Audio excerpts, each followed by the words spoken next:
Got to deconstruct our experience. Construct some things, right, JJ? Uh, Ho, ho, ho, ho.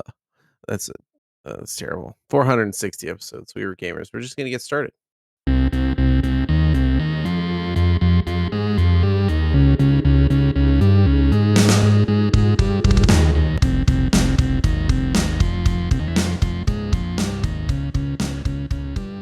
Great. It was terrible. That was a bad joke. I've been in the sun all day. I mean, So hopefully Your, not now. It's dark. brain is fried a little bit. I still feel like I'm in the sun. Were you not wearing sunscreen? Or No, you never get that. You've been on vacation to places know it. that are tropical. I know what you and mean. you go out for too many hours in the sun. Even if you wear sunscreen and you drink water, you still kind of get to that point where you're just like, I am sun-exhausted. Mhm. Takes it out of you, man. I don't know. Yeah.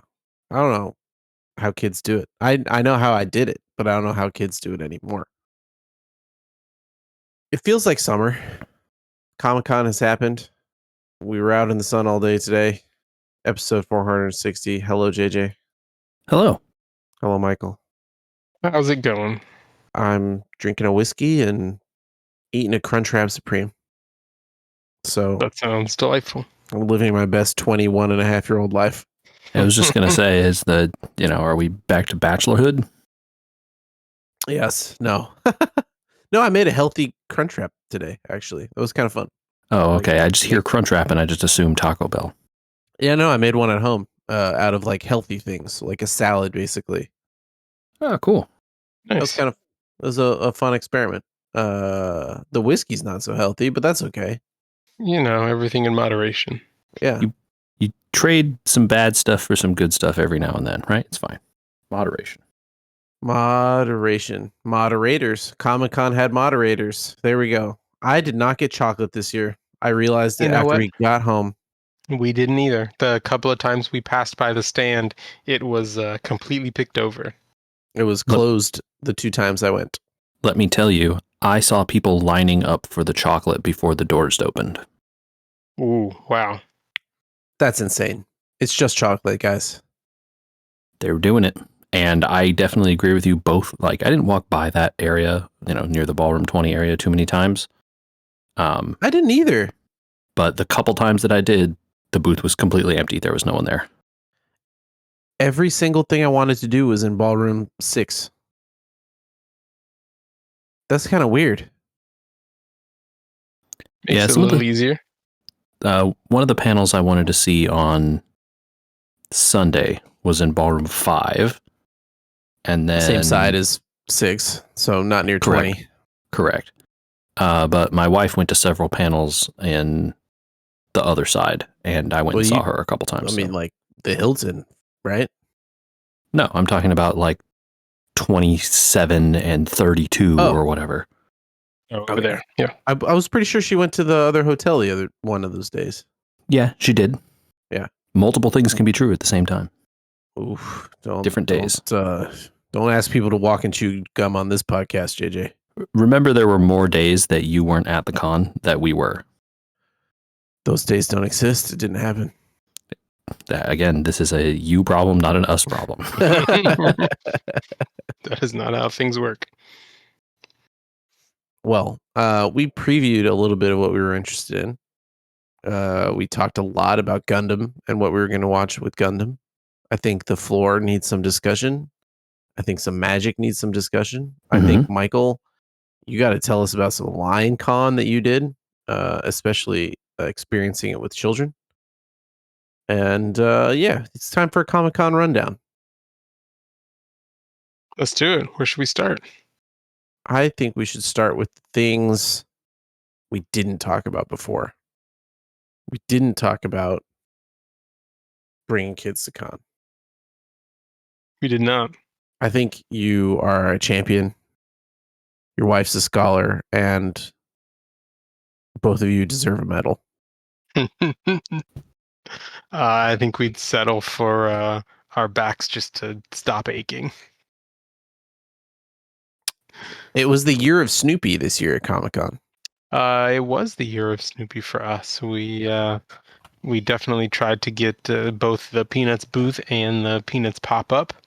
The Peanuts booth was back to its usual preview night shenanigans, where they didn't give them any spillover space from the short stretch of line that they normally have. So there were lots of vultures circling, JJ included. Yeah, we tried, man. I will say, preview night is always a disaster. Somehow, no matter how early you get there, the entire exhibit hall is already full as soon as you enter. That's true every single day. I walked to the Hallmark booth. This is the third year in a row that every single morning by the time I got to Hallmark, all their tickets are sold out for the day. How could it be? We don't give it to exhibitors. Oh, really? If only they didn't carry around other badges or whatever, or people weren't let in early, or. I mean, there are multiple ways to get in, right? Like there's that big line for the escalators, and then there's sales pavilion. And depending on where you want to go, one is more advantageous than the other. But like, there's a lot of people, man. I have fully believed that at this point, if you aren't if you aren't in the first like 5 shoots in sales pavilion, or like near the front 50 people in that other line, like just give up. Like the stuff is already taken, like as soon as it ticks over to 9 or 9:30 or whenever it is they start letting people in, like people have gobbled everything up. It's just impossible. Yep. Oh. And that unfortunately also spills over into some of the exclusives. There was some, so I got Mattel as an exclusive from the exclusive lottery, which is cool. They had some neat Hot Wheels that we wanted one of. There was a DeLorean complete with Dr. Brown delivery van that it would slide into and out of. But apparently all of the exclusives at the Mattel booth disappeared after the first lottery window every day. So if you didn't have a ticket for that very first time slot on the day, you may as well not bother showing up. And we didn't. We walked by the booth earlier in the day on Saturday, and they had sold out stickers on everything that the one thing that we were looking for, and the things that other people had asked us to keep an eye on. All of it was gone. It really is a cure, I think. It's a panacea for wanting to buy things. How long did you guys wait in the other Snoopy line? The that morning, what was it, Friday morning? And then you were like 5th in line, and then by the time you get to the front, all the Hot Wheels are sold out magically? Oh no, we were way back in line. We were probably 4 spots from the register when the Hot Wheels sold out. Okay, but what time did you get there in that morning? We got there at 8:20 for a pop-up that opened at 10. Yeah, Yeah. It's been 30 years that I've been going to this thing. Not exactly, but I'm rounding. Plus or minus. And 15 of the 15 years straight of people selling out of everything. They just don't want to solve the problems anymore. Or there's so much turnover at these companies that there's literally no institutional knowledge other than the people that attend the convention. No, they don't care to fix the problem. It being scarce and hard to get is the goal. That's my opinion. I don't think there's this isn't a supply and demand situation. This is we can afford to make this many, and we will make only exactly that many. Damn the torpedoes.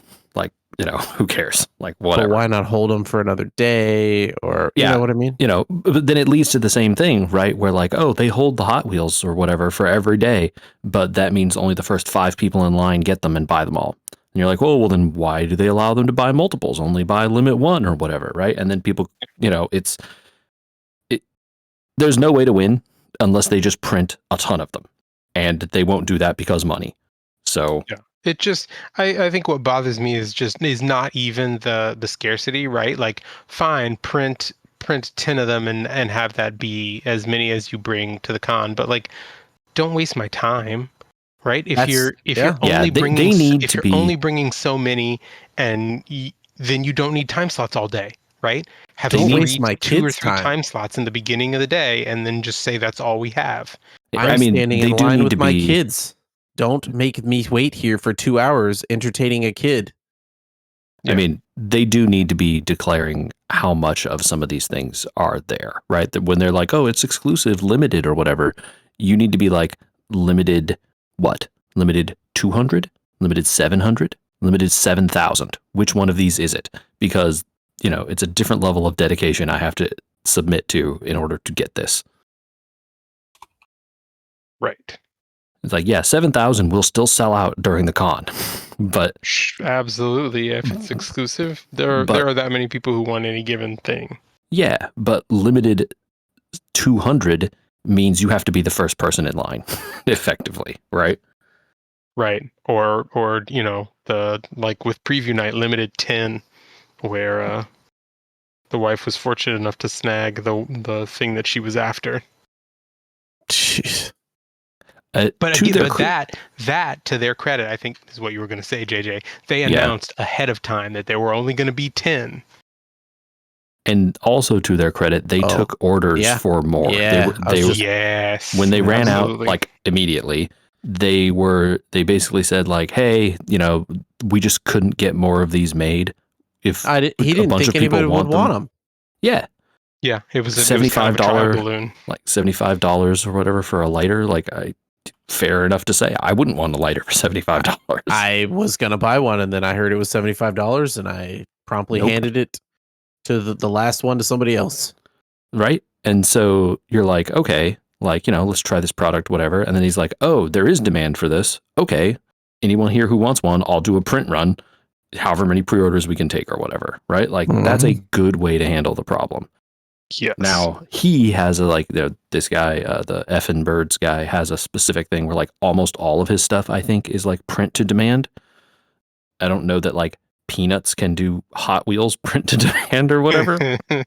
Right. But these are problems that could be solved by big businesses if they wanted to, If they cared. but they don't. No.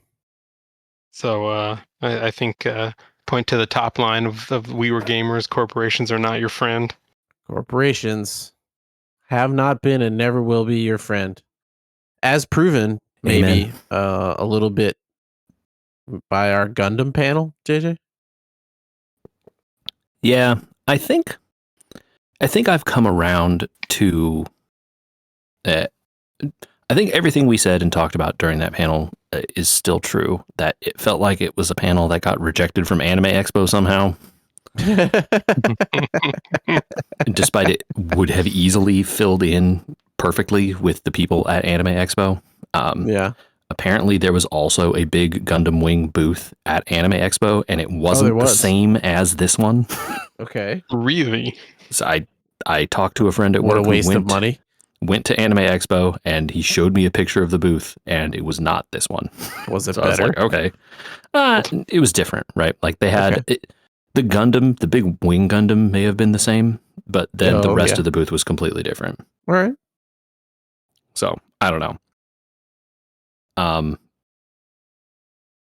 But like that seems like that's the audience for that stuff, right? Like, but they wanted to come to Comic-Con. Okay, cool. Like, clearly there were people at Comic-Con that was interested. That panel was full. That right? The whole room was packed to the gills. We were thinking we weren't going to get in, and we barely did, right?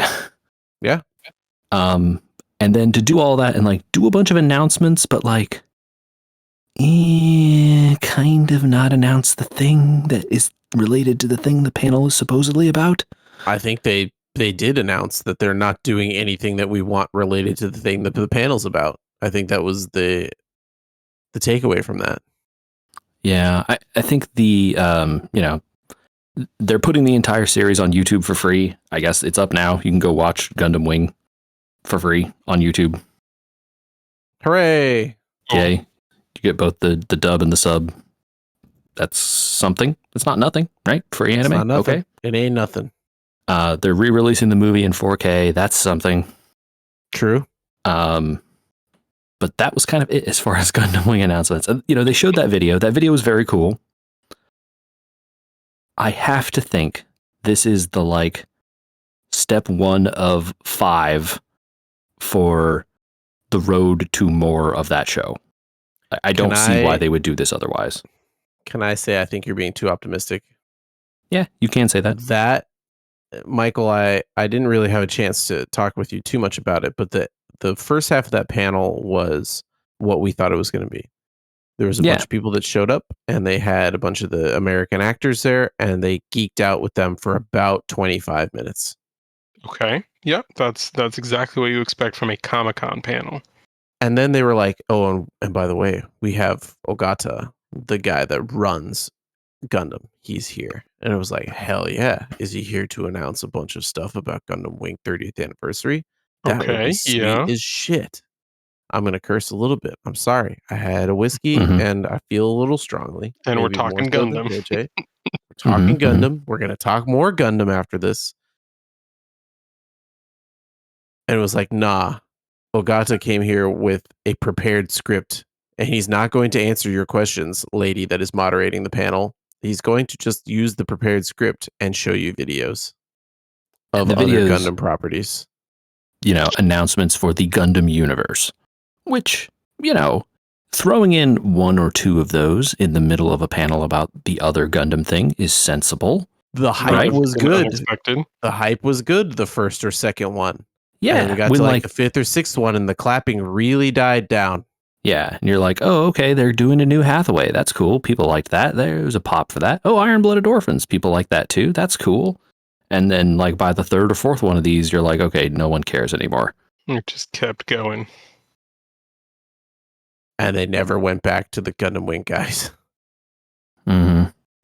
It was, I think, JJ, you coming around and being more positive on it's probably a good thing health-wise. I mean, but it was disappointing. It doesn't affect my health.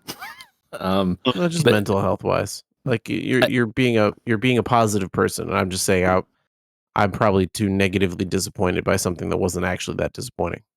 The thing that I think that turned me on it was, I saw online people talking about it, and most of the American people agreeing that it's kind of a shame they weren't doing anything with it, and someone saying that Gundam Wing isn't very popular in Japan at all, basically.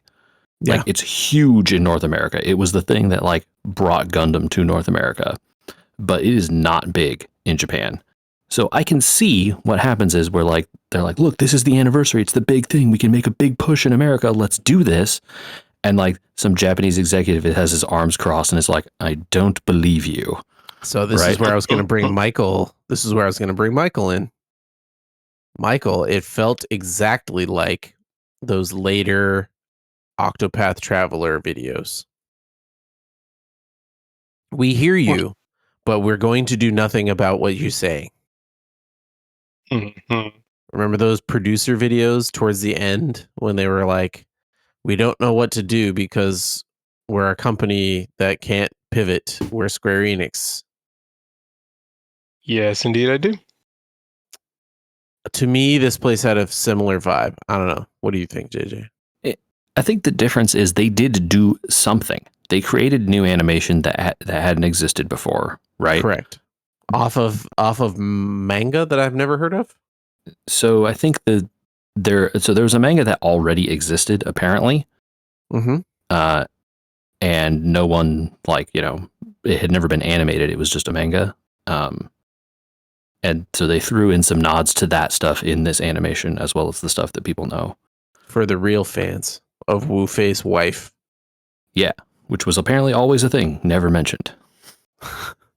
And then they're re-releasing the movie in 4K, right? So those are real things that are being done. And you could see where an executive is like, okay, I'm not going to green light this other thing until these things do well, right? Prove to me that this is... I think you're being too positive, but I hope you're right. I'm choosing to believe. And so, if these things do well, then they could go, okay, we'll green light some other thing or whatever. The other thing that I saw people saying is that like nothing in Gundam goes quickly. Like everything takes forever to develop. Like multiple years between releases of stuff that like do really well and get direct sequels. So I could believe that they're just slow rolling it because that's how they work. It doesn't make sense to me, but it definitely seems like it would fit their MO. Okay. I also could be wrong, and they're just doing this, and that's it. Shrug. Yeah. Shrug is probably the right response. I don't know beyond my impression of the panel what I have to say, but it definitely had a feeling to it, which was similar to that Octopath stuff, and it didn't make me feel like, oh yeah, woohoo. It made me feel more like, okay, I'm glad I came to this and I saw those actors who we ended up running into on the floor again. Yeah, that was also funny. Very funny. And you know what? It reminded me that anime is good. Like anime is really good, and we should watch it as a Western audience more. A lot of that stuff is very good in terms of talking about issues about growing up or issues about growing apart or issues about, like all these types of things. And it spawned so many hobbies and other things for us in the past that like it shouldn't be something that just goes ignored because it's old. You know what I mean? Mm-hmm. Yeah, for sure. Hobbies from the past, though, JJ. Mm-hmm. Did you join a new hobby? You rejoin an old hobby? What did you do? So, as part of that panel, they gave away a free Gunpla kit to everybody, right? For those who don't know, explain. Yeah. For those who don't know, Gunpla is the I don't know what is it. I don't know what it's actually an amalgam of. Gundam plastic, Gundam play arts, maybe. Anyway, it's the term for plastic models of for model kits, Gundam mecha model kits, like Gundams. Yeah. Specifically plastic, and the thing about them is they don't use glue. Basically, they're all snapped together. So you just need scissors, or in some cases they can just bend out of the little plastic thingies that are holding them together, and you snap it all together, and then you get a cool model. So as part of this, and in fact, all day during Comic-Con, I think every day except maybe preview night, they had a room open, which was just come in and learn to build one of these kits for free, and we'll give it to you, and you can just take it home. Yeah, they're called trial kits. Yeah, and so it's just a trial. So in the panel, everyone in the bag of swag that they gave away had one of these trial kits. And it's just a very quick, easy, bend the pieces out. They snap out really easy, and the pieces snap together, and you build a little robot dude who can pose and do whatever, which is cool and fun. Nice. I like that. And I was like, this was pretty cool and easy and fun. What if I bought more complicated, bigger ones? So then I did.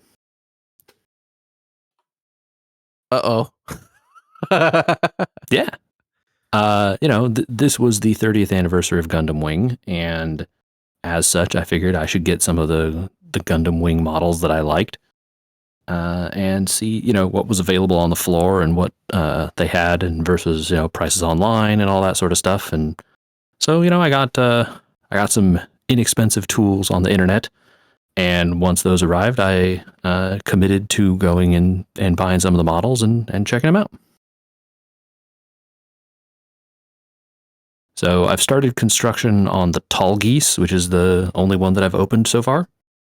What great! You got to explain a little bit of this, dude. This is a huge rabbit hole. I don't know that you want this. I don't know that we want to get into the grades exactly, but you went to near the top in terms of complexity. Yeah, so the Gunpla kits themselves all have ratings effectively.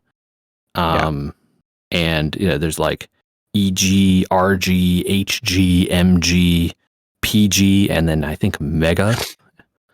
And not quite true, but it's sort of linearly increasing in size and complexity. I don't think I got the order quite right there. But anyway, more complicated basically being that like, hey, there's a lot of small pieces. They have to snap together in a certain like very complicated way in order to produce the motions or whatever. And maybe it's more lifelike or whatever. This one requires like tiny little stickers, or this one has like very fragile pieces, like that kind of stuff, right? Got it. Mm-hmm. So as part of it, I wanted the models to be like relatively large sized. I had an idea of where I want to display them. And so I'm thinking like, well, I need, they have to fit the space, right? Yeah. And I'm thinking like, well, if I get the most common size, which I think is the HG, they're going to be kind of small in that space. So I wanted the one that was one size up from that, but also means its complexity level up from that. I can tell you, at least so far with the Tall Geese kit that I have worked on, I don't see, yes, it is complex, but it's not like I'm an adult. I have Google Translate.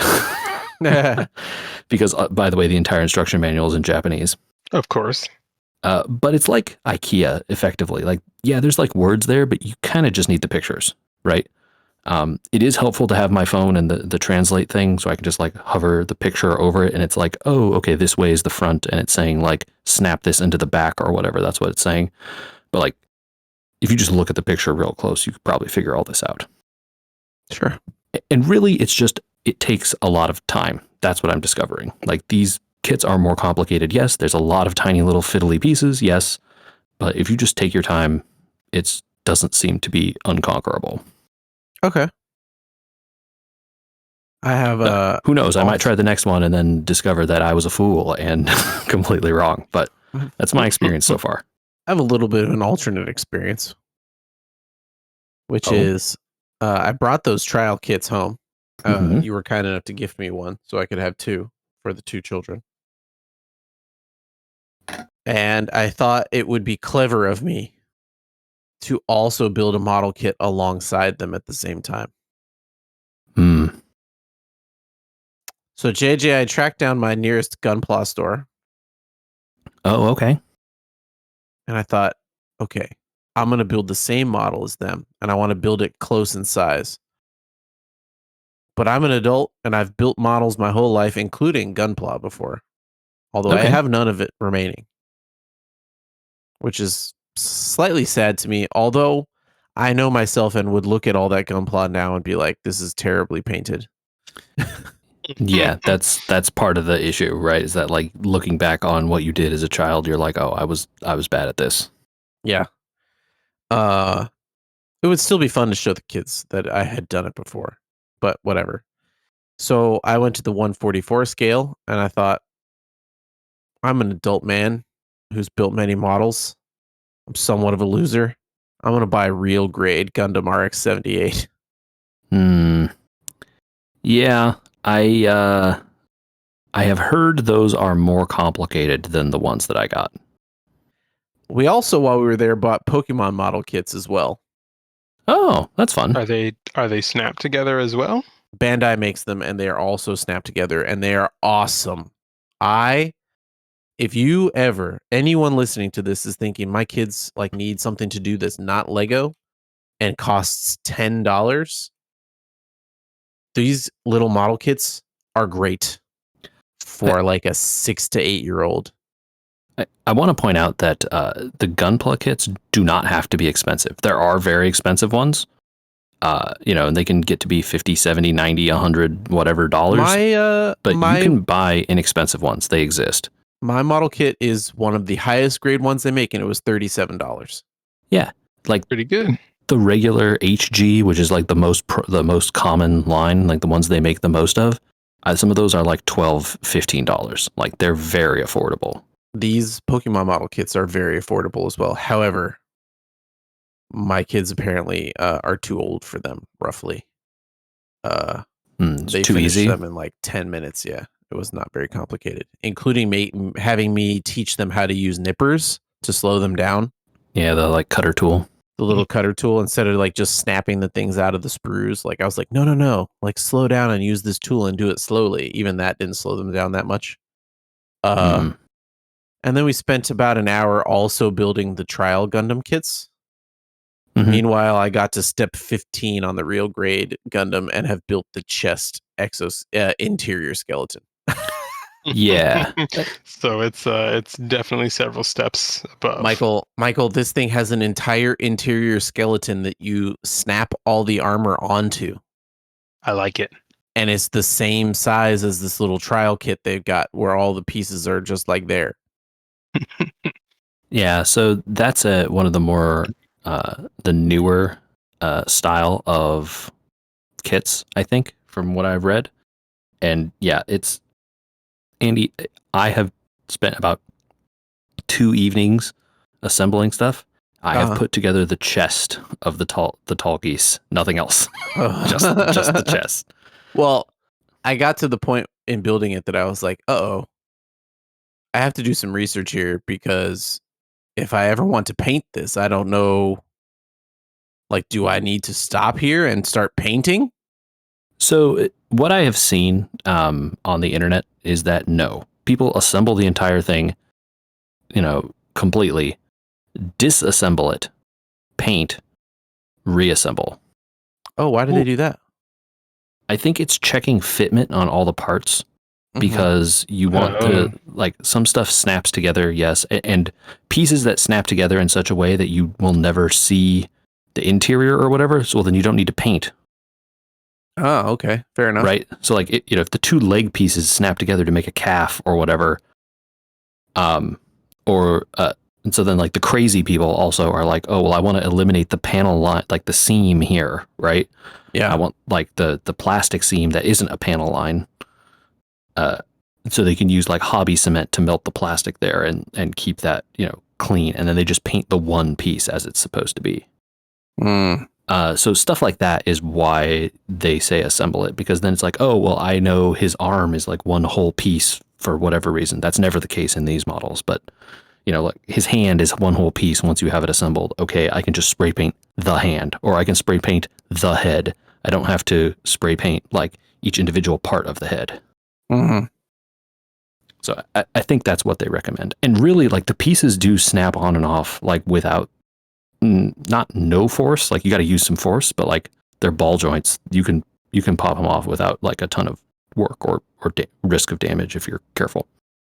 Yeah.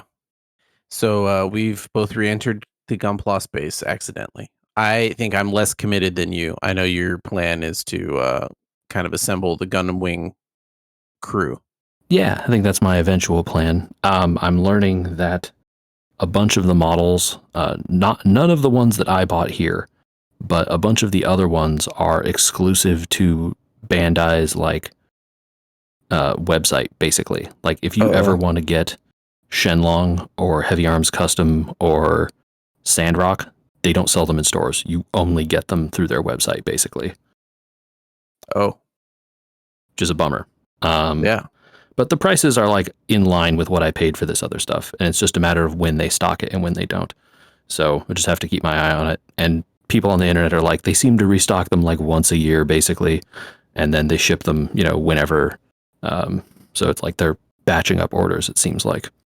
I kind of wonder if I should have gone with the lower complexity high grade, because I don't think real grade will ever have any of the other models I care about. Like, it seems like, according to the internet, the real grade stuff is like they make 1 or 2 a year. Yeah. And, since the introduction of it, which was, 10 or 15 years ago or something, so there are not that many of them. So yeah, you're not going to get like every model made in that grade. It'll keep me honest and not spending too much money. But at least it's the same size as the high grade models, so you could buy those and it wouldn't look, horrifically out of place in terms of its height and stuff. Correct. So I'll have to find some more complicated models for the kids, because they're done building the trial grade kits and they had almost no problems. I mean, those trial kits were easy, like, and intentionally so, right? So if they're, good with their hands and you feel safe with them using sharp nippers, get them one of the high grades. Like, they could, there's enough small pieces on that thing. They're going to have to like go slow and figure it out. There's just no way to work. We should go to entry grade first, but you could try it. Yeah. I mean, certainly. Right. Yeah. That's too much of that. We still have more Comic-Con to talk about. I think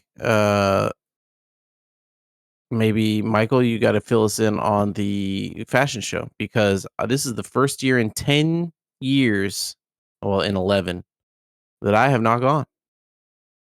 Yeah. So the fashion show made some changes this year. They moved to the opposite tower of the hotel from where they normally are, to get themselves a bigger space, which, commend them for growing their event every year and for realizing, hey, we have enough people that we can justify moving it into a bigger space. There was some Um, argument about whether the space was actually bigger. Yeah, there was some argument about whether the space was actually bigger. I think it was, um, but it was wider across and not deeper, which I think was one of the things that was a bit to their detriment. Because like any fashion show, they have a runway down the middle, and if you can't, if the room is wide and not long, it's harder to see what's going on, even with the fact that they had screens up. I think in part because, unlike the old room, there were no drop screens in the middle of the room. All of the screens were against the back wall where the runway started. And so, as you were further out towards one side of the room or the other, you couldn't look at the runway and look at a screen at the same time. That's terrible. You had to look at one or the other. I think they maybe could have, and I don't. This is the room setup, so maybe there was nothing they could do about it. But I think it would have served them maybe a little bit better if there had been. Um, if you want to think of the back wall as being 5 panels wide, the second and fourth panels were screens. And I think if the first and last panels had also been screened, so they duplicated what they were showing, it would have made it easier to see. Maybe not necessarily a screen and the runway at the same time, but you wouldn't necessarily have been craning to look at a particular spot for the screen. But that just might have been the room and what was set up in it for their use. I was going to say, do you think maybe they needed to switch their orientation of their runway somewhat from, whatever way it was to like longer and skinnier or something? Maybe, but I don't know that there would have been a good way to do that, um, without cutting, because I don't know what the layout of the backstage is, so I don't know if they could have, say, just swung the whole room 90 degrees and still had it work. Okay, I just throwing stuff out there based on what I was hearing from you. Yeah. But the show itself was really solid. I will give them a lot of credit. I think this may have been the tightest show in terms of keeping things moving. Yeah, you guys were in and out of there, man. So It fast. we were in and out in under 2 hours this year. So it was snappy. Even with the usually towards the end, while they're counting votes, they have anyone who wants to come up in whatever costume or outfit they're in and walk the runway themselves. And in the last couple of years, that has dragged a little bit, to the point where when it happened again this year, we all sort of rolled our eyes at each other. But even with that being as big as it was, they were right on top of things. Well, that's a good thing. Maybe that's been a feedback that they've been working on, or Maybe so. They uh, said that they had a faster way to count ballots this year, and it sure seemed like they were through counting the ballots pretty quickly. AI, I think maybe they meant more interns. Maybe. or we didn't count them. Also, that potentially, right? We use statistics. Yeah, I don't know. It sounded like the beginning of the day was going to be a cluster with all the lines and the new ways to move things through, and not enough space and all that kind of stuff. Yeah, Um, you with the lines, you did kind of feel for people who aren't really plugged into it, but Yeah. thought that it might be a cool thing to do because they announced that wristband giveaway would start at 10 a.m. and there was some, small disclaimer legalese at the bottom that said we reserve the right to change this time, at any moment cut down on crowds, what have you. And so we got there early, in a time where we would have been towards one of the front groups in years past.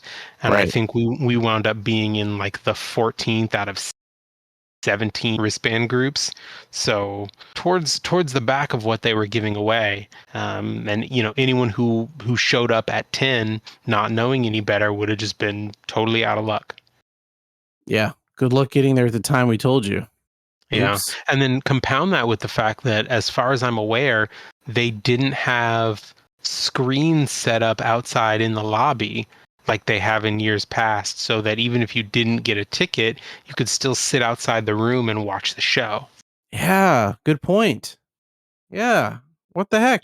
Yeah. So that was definitely a little bit disappointing. I wonder if they got yelled at by the hotel for causing crowds with those They do screens, every year. right? 100%. Yeah. Yes. Yeah, probably, but it's also like not the area where they had people sitting to watch was also not like in a major walkway. It was off to the side. So yeah, maybe, but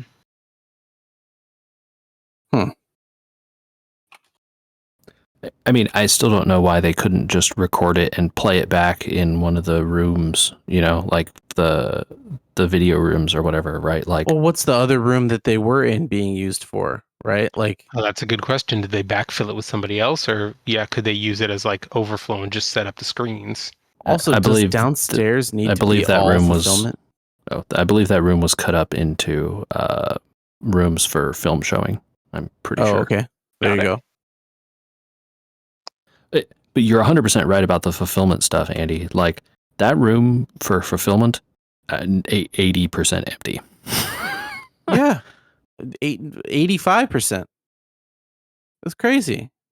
Like, I get you don't want to like stuff that room to the gills with, I'm sure after some big panels or whatever, like Hall H or Ballroom 20, that place gets busy.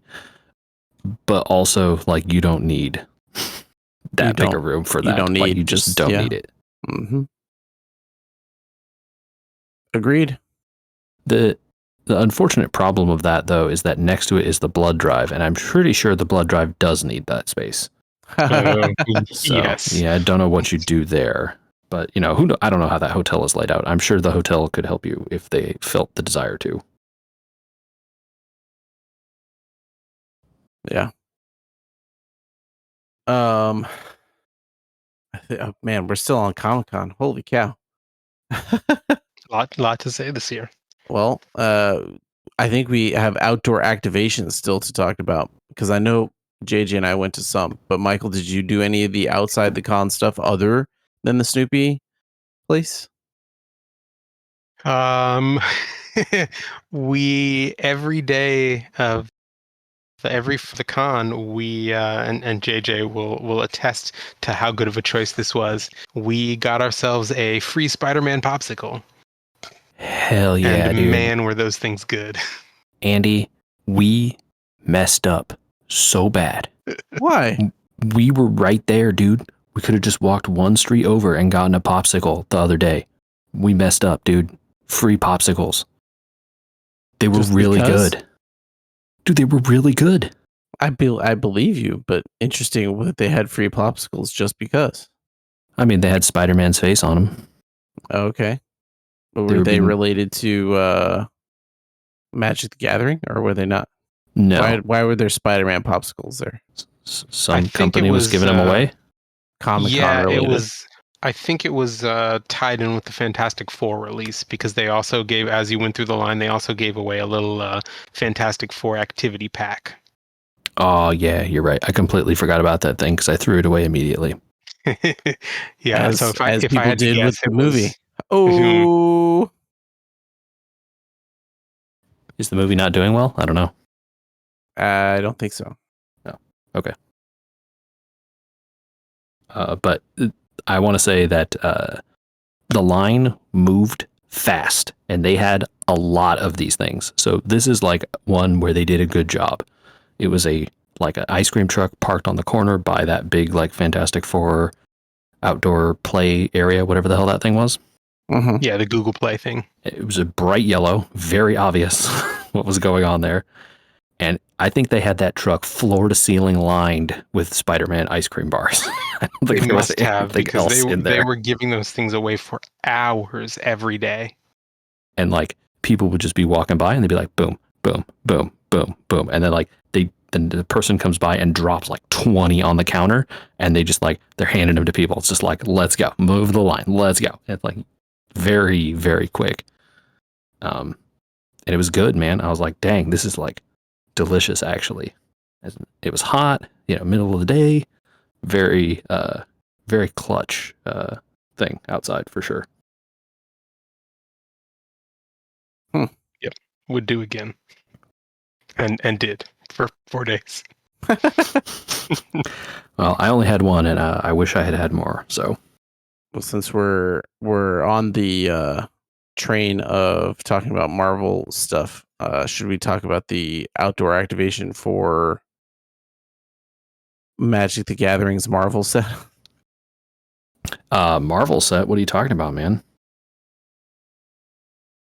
Does Spider-Man not involve Marvel, sir? No, it's only Spider-Man though. There's no other Marvel stuff. It's like Spider-Man doesn't interact with the other Marvel heroes at all. It's just Spider-Man. It's not just Spider-Man. Venom's in there. A Spider-Man villain. Okay, you're saying Spider-Man universe only. Yes, I'm saying you can't call it a Marvel set because there's no Captain America, there's no any of those other heroes. It's just Spider-Man stuff. It's a Marvel property, though. Yes. It says the word Marvel on the property. Yeah. Okay. Yeah, definitely. Let's not get too semantic here. Marvel's Spider-Man. It's 9:45 at night. I don't need to do the semantics. And frankly, it won't even be a Marvel set when we talk about it on Arena. So yeah, we'll talk about whatever weird non-Marvel Spider-Man thing, spider plane set that they come up with. I am very curious to see how they Michael, there are a lot of spiders in the set. You might be surprised to learn. Oh, really? In the Spider-Man set. I'm very curious how they justify that in Magic lore. They're like, this is the spider plane where spiders are from, I guess. Okay. Which is why I was surprised they didn't talk about it at all in the Spider-Man panel. I did not see the panel. No mention, but that's okay. Not surprising. We have to talk about Edge of Eternities, which is actually out and was only mentioned. Michael, they had this entire setup for Spider-Man, which is cool. Obviously, they should talk about Spider-Man at Comic-Con and get people hyped for it. I don't think they should have mentioned the other set, but it was very funny to me that on the wall of the Daily Bugle were these little posters that said "Learn to play Magic" and it said "Edge of Eternities" on it. And then they also had a different activation somewhere else for a different set that comes after the Spider-Man one, which is also insane. Very funny. Those Spider-Man cards are cool. Yeah, I think that's my come down on it. Is like, hey, those Spider-Man cards are cool. I think they're fun to play with. Thumbs up. Yeah. Some of those cards are unique in there. I wonder what those will be sought after or not sought after. There's like 4 unique cards in each of those decks we played with. I don't know. If history repeats itself, the cards in the welcome decks eventually become worth $0. They're not great cards. There's like one white card in there that I think might be a good card for Commander. I think any of it is playable in Commander if you want to do the thing that whatever the thing is, right? But yeah it's not like, oh, this is going to replace, your super powered whatever spell. Like, nah, man, the Spider-Man version of the spell is just like, do some fun counters or whatever. It's not like make your team into giant robots that destroy the world. Sure. I do think it's hilarious that the Doc Ock card has you draw 8 cards and your hand size is 8. Very funny. I think there's a lot to like in it overall. I did enjoy, since we're talking about the Comic-Con, I did enjoy the little experience. It was shorter than I expected. But yeah, same. They were quick at getting people through the thing. You gotta appreciate efficiency in this day and age. Absolutely. Yeah. I think whoever set the thing up did a good job in like, we have a setup here that will allow us to move a large number of people through this thing. And the people that want to wait for the cards can, and the people that don't can get their pictures and get their one thing and bounce. Get right? out. Yeah. Yeah. Yeah, absolutely. I wish the like learn to play experience was a little less chaotic for people that don't know what they're doing. If people saw it on the street and they got told to come back later, right? Mm-hmm. I think it would have been cool for them to be able to show up and actually learn. We sat down, Michael, and they're like, "Do you guys know how to play?" I was like, "Well, some of us do." And they're like, "All right, well, then you teach these other people that are sitting here." Oh, yeah. They kind of left it to you so that they could go and teach whatever group showed up that hadn't played before. Yeah, and Magic famously a exceedingly complicated game. And to their credit, at least these decks are not complicated. They're not doing any like weird phasing or banding, but like they're definitely complicated enough that like, okay, like I tap your guy, but then you return my guy to my hand, and like then so what's the order? And it's all discernible if you have played a lot, but if you haven't, like, it's very confusing. What do you mean, JJ? You don't think that a Spider-Man should have flanking? There is not a card with flanking. You're joking. JJ, there are cards with flanking. Not in Do you this want to set. know what they do? A Spider-Man card? No. I'm saying, you don't think that a Spider-Man should have flanking in the base set that they're trying to teach people at comic? No, you should give it horsemanship. Oh, right, yeah, sure. Flying, but for horses. Right. Silly. Yeah. Everything's so silly in that game, but it's still fun to play for some reason. It being complicated is why it's fun sometimes, right? When you're like, I can put these things together and I can make 700 copies of Spider-Man, each of whom shoots you for 1 damage and taps your entire board, is kind of hilarious. It's less hilarious when it happens to you, but them's the breaks, I guess. That's how Magic goes. On a Magic-related topic, Andy, did you know they have made strip mine legal in a format in Magic the Gathering Online right now? Magic the Gathering Online? Also in Arena. Oh, Arena, it's legal? In what format? Timeless. You can play 4 copies of strip mine in Timeless right now. Add 1 colorless mana to your mana pool. That's what I remember from the top of that card. What was the bottom half? Tap, sacrifice this land, destroy target land. That's not that bad these days, right? That's insane. Are you joking? Oh, okay. Turn 1, I play my forest. Tap, I play a Llanowar elf. Cool. I have a 1/1. My turn. I play strip mine. You have no land now. Hope you didn't want to play the game. It doesn't say basic. It just says any land. You can just destroy it. It's probably because it's free, right? That it's busted? Yeah. Yeah. It should charge you mana or something. Or like give you stuff back. I think there's destroy land cards that are like relatively cheap that give you basic lands back. Yeah, so like if you yes, so there are a lot of standard legal land destruction cards that are like pay 2 mana, sacrifice this land, destroy target land.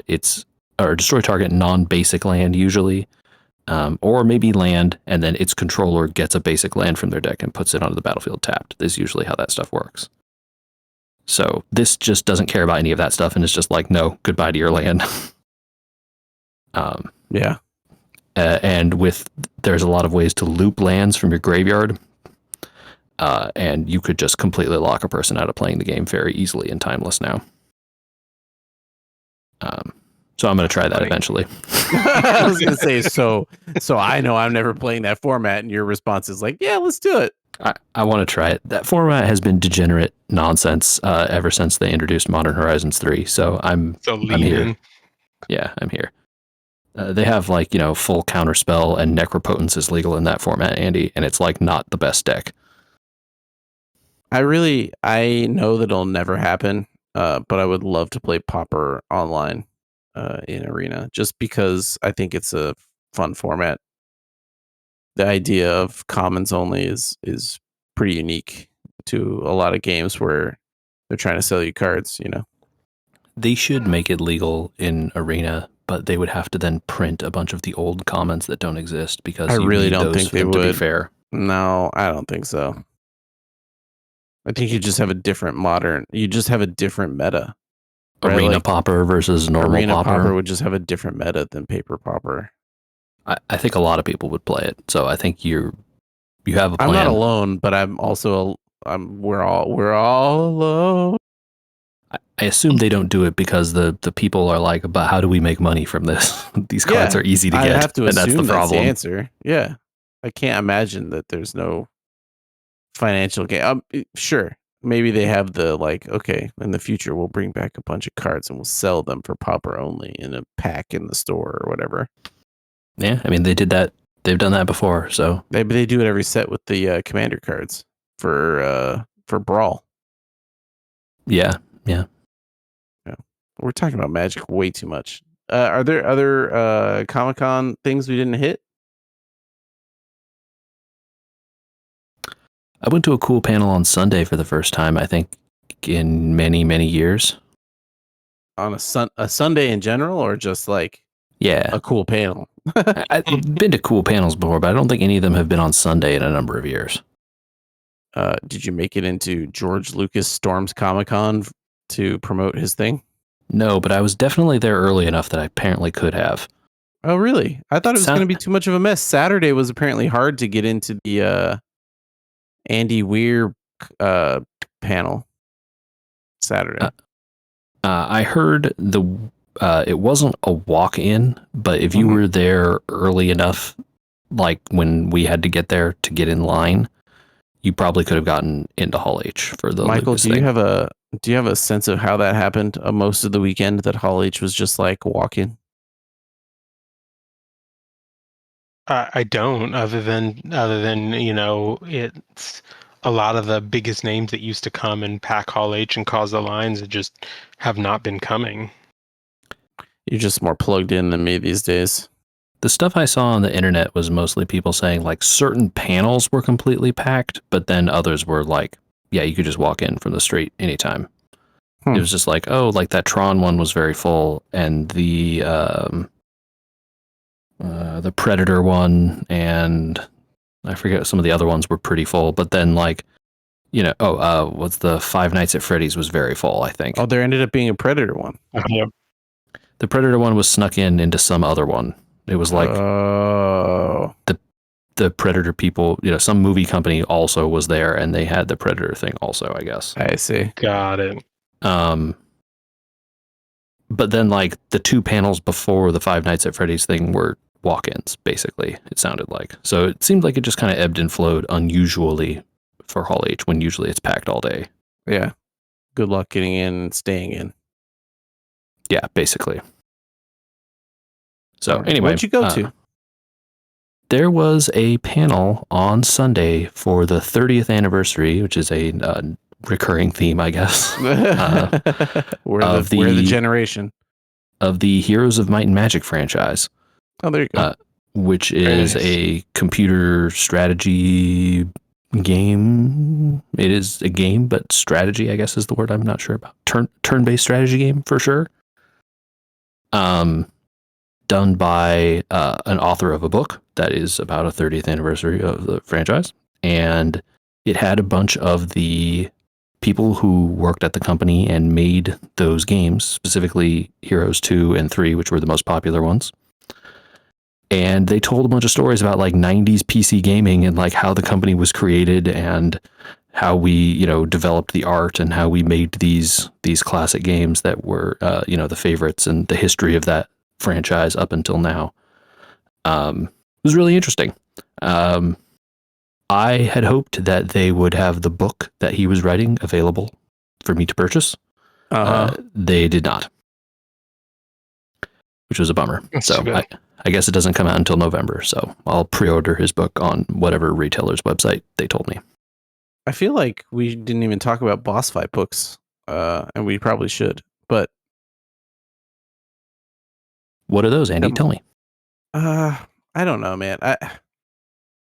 You feel said like we probably should. All right. No, we should talk about them. But I want to save something else for next week too. So, boss fight books. We'll talk about that. They are miniature documentary style books about games. So, like, do you want to find out about Super Monkey Ball or Minesweeper or Final Fantasy VI? Like all the stuff that sort of like might have unique little background stories that we never would hear about, you know, that kind of stuff. Yeah. There's a company out there called Boss Fight Books making these little digestible, short-ish documentary books.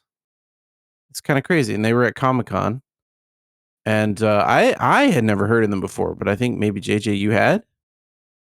I hadn't ever read any of them, but I had heard people mention these before as like, oh, they like people doing these little like, you know, histories of certain kinds of games and things, which I'd never spent any time on them, but I had heard that they existed.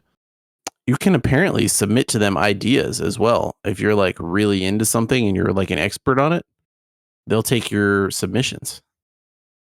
And then will they pay you to write the book? One would assume there's some sort of payment. They make money on it, so. That's cool, yeah, though. It seemed like a really cool. We talk about Ristic Studies and Tim Rogers and all these types of things that are like a little bit more on the cerebral side of consumption these days, even though they participate in like the YouTube and the other things that are a little bit on the mass consumption side, you know. I feel like it was worth mentioning Boss Fight books. I plan to buy some of these. Some of them look really good, or at least fun.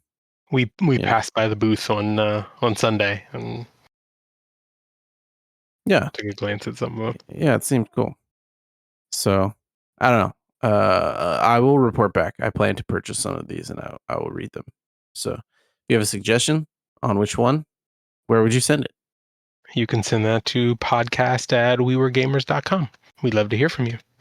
You could also leave it as a comment on Facebook or Instagram. We Were Gamers on both of those places. And go check out our YouTube while you're at it.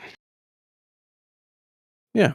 And next week, I want to talk about something I just said in the middle there, which is We're the Generation.